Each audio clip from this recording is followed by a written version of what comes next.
Hello everyone, আসসালামু আলাইকুম। This is me doctor Khadijatul cobra. আজকে আবারও নতুন একটি ভিডিও নিয়ে চলে এসেছি। যারাই আমাকে দেখছেন আমার ফেসবুক, ইউটিউব, টিকটক সব জায়গায় আমি স্বাস্থ্যবার্তামূলক ভিডিও দিই। অবশ্যই লাইক ও ফলো দিবেন। ইউটিউব চ্যানেলটিকে সাবস্ক্রাইব করতে মোটেও ভুলবেন না। আজ কথা বলবো ত্বকে এবং চুলে কোন সমস্যায় কোন সিরাম ইউজ করাটা বেটার। তবুও আপনারা অবশ্যই আপনার ত্বক এবং স্ক্যাল্প দেখিয়েই ডক্টরের সাথে কনসাল্ট করেই সিরাম ইউজ করবেন। সাধারণত দেখা যায় আমাদের অনেকের ওপেন পোর্সের সমস্যা থাকে, ব্রণ থেকেই এই পোর্সের সমস্যাগুলো হয় এবং এই ক্ষেত্রে কিন্তু নায়াসিনামাইড যে সিরাম আছে সেটি খুব ভালো কাজ করে। রাতের বেলা খুব অল্প পরিমাণে আপনি যদি আপনার ফেসে দিয়ে রেগুলার স্কিন কেয়ার রুটিনে অ্যাড করেন, সেক্ষেত্রে কিন্তু ওপেন পোর্সের সমস্যা অনেকাংশে কমিয়ে আনা সম্ভব। এবং এর সাথে সাথেই দেখা যায় যে যাদের ক্ষেত্রে পিগমেন্টেশনের সমস্যা থাকে, কালো ছোপ ছোপ দাগের সমস্যা, তারা কিন্তু আলফা আরবিউটিন সিরামটা ব্যবহার করতে পারেন।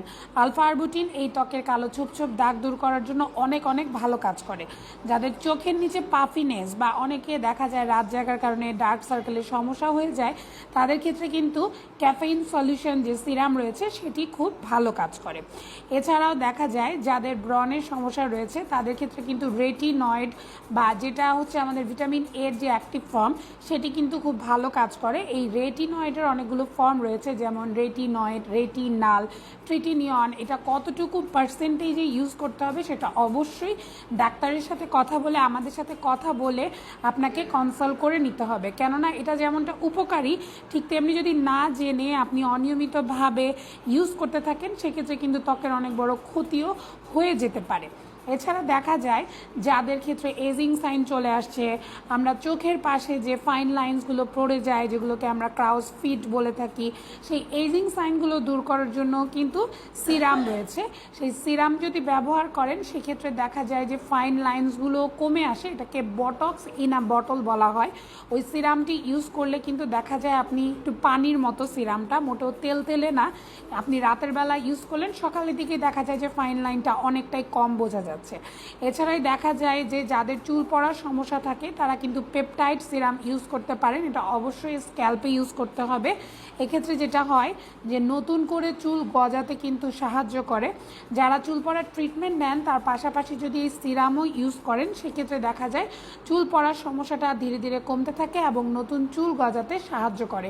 স্পেশালি যারা প্ল্যাটিলেট রিচ প্লাজমা ট্রিটমেন্টটি নিয়ে থাকেন তাদের ক্ষেত্রে স্কিন কেয়ার রুটিনে কিন্তু বা হেয়ার কেয়ার রুটিনে এটা অ্যাড করা যায়। এছাড়াও আমাদের যে রয়েছে, দেখা যায় যে যারা ব্রাইটনেস চান, যে ত্বকের ব্রাইটনেসটাকে আনার জন্য, তারা কিন্তু আলফা আরবিউটিন সিরামের পাশাপাশি ভিটামিন সি সিরামটা ইউজ করতে পারেন।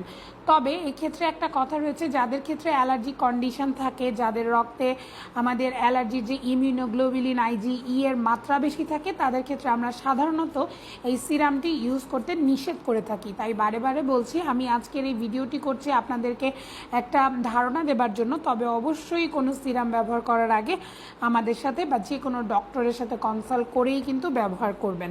কেননা এটি কত কনসেন্ট্রেশনে, কতটুকু, কখন, কিভাবে দিতে হবে এটা জানা না থাকলে তা কিন্তু ত্বকের জন্য অনেক বড় ক্ষতি বা আপনার জন্য অনেক বড় ক্ষতি ডেকে নিয়ে আসতে পারে। এছাড়া যাদের ব্রণের সমস্যা রয়েছে তারা কিন্তু স্যালিসাইলিক অ্যাসিড কন্টেইনিং যে সিরাম আছে সেটি কিন্তু ব্যবহার করতে পারেন। স্যালিসাইলিক অ্যাসিডযুক্ত সিরাম ব্যবহার করলে এটা যেটা হয় যে ব্রণটাকে প্রতিরোধ করে, ব্রণ হবার প্রবণতাটাকে কমিয়ে দেয় এবং ব্রণ থাকলে সেটিকেও সারতে অনেক অনেক বেশি হেল্প করে। ভিউয়ার্স, এতক্ষণ যারা ভিডিওটি দেখলেন, আশা করছি আমি আপনাদেরকে ওভারঅল একটা ভালো ধারণা দিতে পেরেছি। এবং আরেকটা কথা অ্যাড করতে চাই, সেটা হচ্ছে পেপটাইড সিরাম কিন্তু আমরা ফেসেও অ্যাপ্লাই করতে পারি। এই ক্ষেত্রেও এটা আমাদের ফেসটাকে অনেক হেলদি রাখবে, অ্যান্টি এজিংয়ের কাজ করবে, ঠিক যেমনটা আমি এটা স্ক্যাল্পে ব্যবহার করার জন্য বলেছিলাম। আজকের ভিডিওটি আর না বাড়িয়ে এখানেই শেষ করছি। যদি আপনাদের কোনো কোয়েশ্চেন্স থাকে অবশ্যই আমাকে কমেন্ট করে জিজ্ঞেস করবেন, আমি আপনাদেরকে উত্তর দেওয়ার যথাযথ চেষ্টা করব। সবাই ভালো থাকবেন, সুস্থ থাকবেন এবং নিরাপদে থাকবেন। সবাইকে আসসালামু আলাইকুম, খোদা হাফেজ।